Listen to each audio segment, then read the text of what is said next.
টাকার বিনিময়ে আল্লাহ বান্দার আমলনামায় 700 গুণ পর্যন্ত সওয়াব দান করে।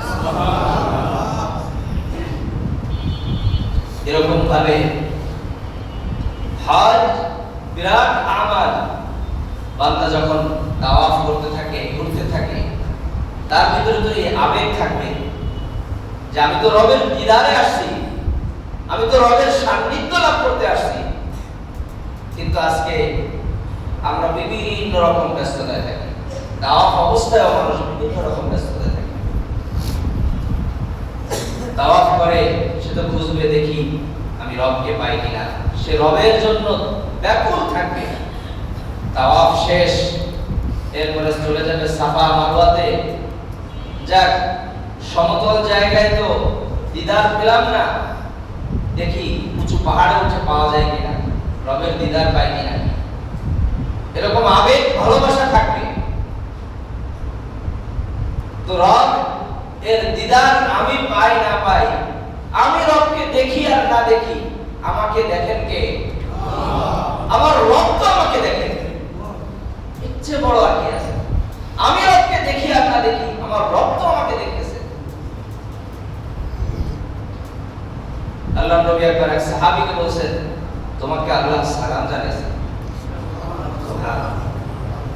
তো সাথে সাথে সাহাবী জিজ্ঞেস করছেন, আওয়া সাম্মানি রাব্বি, আওয়া সাম্মানি রাব্বি। বললেন রাসূল, আল্লাহ আমার নাম নিছেন? সুবহানাল্লাহ, আল্লাহ আমার নাম নিছেন।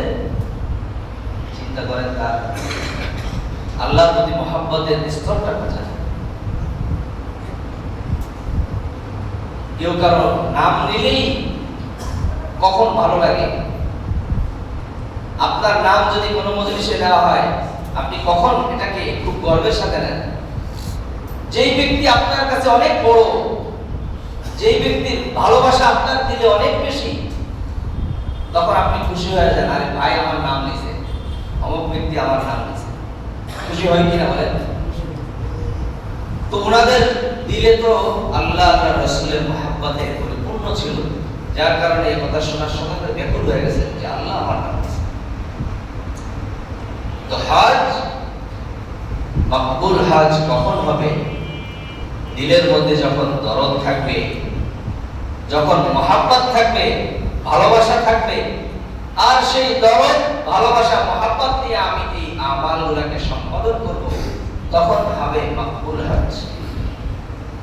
একজন সাধারণ মানুষের ঘটনা আছে। আব্দুল্লাহ